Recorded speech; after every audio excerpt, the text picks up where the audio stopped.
Feel ഗുഡിന്റെ ഒരു peak experience തന്നെയായിരുന്നു perfect days. പടത്തിന്റെ പേര് സൂചിപ്പിക്കുന്ന പോലെ തന്നെ പെർഫെക്റ്റ് എക്സ്പീരിയൻസ് ആയിരുന്നു ഇത്. ഒരു സാധാരണ പബ്ലിക് ടോയ്ലറ്റ് ക്ലീനറിന്റെ ലൈഫിൽ ഉണ്ടാകുന്ന എല്ലാ ദിവസത്തെയും കാര്യങ്ങൾ ഇങ്ങനെ കണക്ട് ചെയ്തിട്ടാണ് സിനിമ പോകുന്നത്. വലിയ ടെൻഷൻ അടിപ്പിക്കുന്നതായിട്ടുള്ള സംഭവ വികാസങ്ങളോ ഒന്നുമില്ലാതെ നമ്മളുടെ എല്ലാവരുടെയും ജീവിതത്തിൽ നമ്മൾ പോലും മറന്നു പോകുന്ന ചില കാര്യങ്ങളുണ്ട്. ഒന്ന് ജീവിക്കാനായിട്ട് മനസ്സ് അറിഞ്ഞ് അല്ലെങ്കിൽ ഒരു ദിവസമെങ്കിലും ഫുൾ ഹാപ്പി ആയിട്ട് നമുക്ക് ജീവിക്കാൻ പറ്റുമെന്ന് ചോദിച്ചാൽ അത് ബുദ്ധിമുട്ടാണ്, അല്ലെങ്കിൽ സംശയമാണ്. കാരണം വെച്ചാൽ നമുക്ക് ഒരുപാട് പ്രഷറുകളും ടെൻഷനുകളും ഒക്കെ കൊണ്ട് നമ്മൾ ചിലപ്പോൾ വേണമെന്ന് വെച്ചിട്ടാവില്ല, പക്ഷെ നമ്മൾ തളർന്നു പോകും. പക്ഷേ തൻ്റെ ലൈഫിലെ ഓരോ സെക്കൻഡ് പോലും വളരെയധികം എൻജോയ് ചെയ്ത് ജീവിക്കുന്ന ഒരു ക്യാരക്ടറിനെയാണ് ഇതിൽ ഫോക്കസ് ചെയ്തിട്ടുള്ളത്. അദ്ദേഹത്തിന്റെ ആ ഒരു ജോലിയിൽ പോലും അദ്ദേഹം എത്രത്തോളം ഹാപ്പി ആയിട്ടാണ് ചെയ്യുന്നതെന്നുള്ളത് അതിൽ കാണിച്ചിട്ടുണ്ട്. അതായത് ആ ഒരു പബ്ലിക് ടോയ്ലറ്റ് ക്ലീനറിന്റെ ആ ഒരു ജോലിയിൽ അദ്ദേഹം ഇങ്ങനെ ഇമ്മേഴ്സ് ആയിട്ട് ചെയ്യുന്ന ഓരോ കാര്യത്തിനും വളരെ വൃത്തിയായിട്ട് നമുക്ക് തോന്നുന്നു എന്തൊരു അടിപൊളിയായിട്ട് ആ ജോലി അത് ആൾ ചെയ്യുന്നതെന്നുള്ളത്.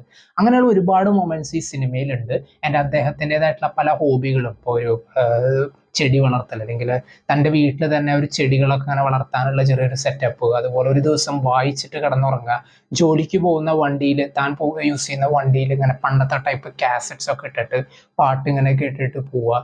അങ്ങനെയുള്ള ചെറിയ ചെറിയ സന്തോഷങ്ങളിൽ വലിയ വലിയ കാര്യങ്ങൾ മനസ്സിലാക്കുന്ന, അല്ലെങ്കിൽ വലിയ സന്തോഷം കണ്ടെത്തുന്ന ഒരു ക്യാരക്ടറായിട്ടാണ് കാണിച്ചിട്ടുള്ളത്. നമ്മളിപ്പോൾ ഒരു ഉദാഹരണത്തിന് എന്തെങ്കിലുമൊക്കെ ഒരു പ്രഷറുകളൊക്കെ നമുക്ക് ഉണ്ടാവും. അതായത് ഒരു ദിവസം നമ്മൾ എണീക്കുമ്പോൾ തന്നെ നമുക്ക് ഒന്ന് ജോലിയുടെ ഒരു പ്രഷർ ഉണ്ട്, അല്ലെങ്കിൽ ഫാമിലിയുടെ അങ്ങനത്തെ കുറച്ച് കാര്യങ്ങളുണ്ട്. മൊത്തത്തിലാകെ ഒരു പ്രഷർ കുക്കറായിട്ടാണ് നമ്മളിങ്ങനെ ചിലപ്പോൾ നമ്മളിൽ പലർക്കും അങ്ങനത്തെ ഒരു അവസ്ഥയാണ് ഉണ്ടാവാറ്. പക്ഷെ ഇവിടെ താൻ എണീക്കുന്നത് എങ്ങനെയാണെന്ന് തൊട്ട് ഒരു അലാറാം പോലും ഇല്ലാതെ പുറത്തുള്ള ഒരു ക്ലീനിങ്ങിന്റെ സൗണ്ട് കേട്ടിട്ട് ഇങ്ങനെ റോഡൊക്കെ ഇങ്ങനെ ക്ലീൻ ചെയ്യുന്ന ആൾക്കാരുടെ ആ ഒരു ചൂടിന്റെ ശബ്ദം കേട്ടിട്ട് എണീക്കുന്ന ഒരു ക്യാരക്ടറായിട്ടാണ് കാണിച്ചിട്ടുള്ളത്. പിന്നീട് അങ്ങോട്ടേക്ക് സിനിമയുടെ ഒരു പോക്ക് എന്ന് പറഞ്ഞാൽ നമ്മൾ പോലും അറിയാതെ വളരെയധികം ഹാപ്പി ആയിട്ട് നമ്മൾ കണ്ട് അവസാനിപ്പിക്കുന്ന ഒരു മൂവി എക്സ്പീരിയൻസ് ആണ്. ഈ സിനിമയിൽ ശരിക്കും പറഞ്ഞാൽ ഡയലോഗ്സ് അധികം ഇല്ല, വളരെ കുറച്ച് ഡയലോഗ്സ് ഈ സിനിമയിലുള്ളൂ. ആൻഡ് ഞാൻ എംസോണിൽ നിന്ന് മലയാളം സബ് ടൈറ്റിൽ ഇട്ടിട്ടാണ് ഈ പടം കണ്ടത്. വളരെ നല്ലൊരു പരിഭാഷ തന്നെയായിരുന്നു. And thanks to എംസോൺ.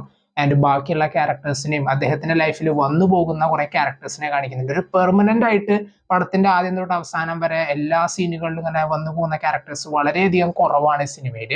പക്ഷെ അദ്ദേഹം തന്നെയാണ് ഈ സിനിമയുടെ മെയിൻ ആയിട്ടുള്ള ഫോക്കസ് ചെയ്തിട്ടുള്ള ക്യാരക്ടർ. അത് നല്ല വൃത്തിക്ക് തന്നെ വളരെ ബ്യൂട്ടിഫുൾ ആയിട്ട് തന്നെ വരച്ചെടുത്ത് വെച്ചിട്ടുണ്ട്. ഒരു ക്യാൻവാസിൽ വരച്ച പിക്ചർ പോലെ നമുക്ക് എൻജോയ് ചെയ്യാൻ പറ്റുന്ന മൂവി തന്നെയാണ്. ആൻഡ് ഈ സിനിമ 2024 ഓസ്കാർ നോമിനേഷൻസിന് പോയിരുന്നു, ബെസ്റ്റ് ജാപ്പനീസ് ഫീച്ചർ ഫിലിം എന്നുള്ള രീതിയിൽ. ആൻഡ് ആദ്യമായിട്ടാണ് ജപ്പാനിൽ നിന്ന് അങ്ങനെ നോമിനേഷൻ സബ്മിറ്റ് ചെയ്യുന്ന ഒരു മൂവിയുടെ ഡയറക്ടർ ജാപ്പനീസ് അല്ലാത്തത്. വിം വെൻഡേഴ്സ് ആണ് ഈ സിനിമയുടെ ഡയറക്ടർ. ഈ സിനിമയുടെ സ്ക്രിപ്റ്റ് ഒരു 3 ആഴ്ച കൊണ്ടാണ് എഴുതി തയ്യാറാക്കിയതും 17 ദിവസം കൊണ്ട് ഷോട്ട് ചെയ്ത് കംപ്ലീറ്റ് ചെയ്യുകയും ചെയ്തിരുന്നു. ആൻഡ് അതിലത്തെ പല പബ്ലിക് ടോയ്ലറ്റ്സിൽ പലതും ഈ ടോക്കിയോ ഒളിമ്പിക്സിന്റെ സമയത്ത് അവിടുത്തെ ഗവൺമെന്റും അല്ലെങ്കിൽ ഒളിമ്പിക് കമ്മിറ്റിയൊക്കെ റെഡിയാക്കി വെച്ചിട്ടുള്ള ചില ടോയ്ലറ്റുകളായിരുന്നു.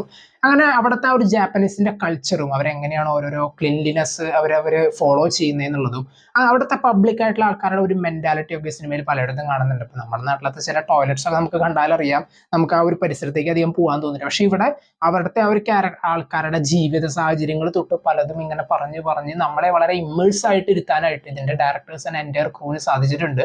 എന്തെങ്കിലും നമ്മൾ ജീവിക്കാനായിട്ട് മറന്നു പോവുകയാണെങ്കിൽ ഇങ്ങനെയുള്ള സിനിമകൾ ഒരു ഓർമ്മപ്പെടുത്തലാണ്. ഇങ്ങനെയും നമുക്ക് ജീവിക്കാൻ പറ്റും, അല്ലെങ്കിൽ ഇങ്ങനെ ചെറിയ കാര്യങ്ങളിൽ വലിയ സന്തോഷങ്ങൾ കാണുന്ന, ചെറിയ കാര്യങ്ങൾ എന്ന് പറഞ്ഞ് താഴ്ത്തിക്കെട്ടുകയല്ല, ചെറിയ കാര്യങ്ങളിൽ പോലും ഒരുപാട് സന്തോഷങ്ങൾ കണ്ടെത്തുന്ന ആളുകളെ നമ്മുടെ ചുറ്റും ജീവിക്കുന്നുണ്ട് എന്നുള്ളത്.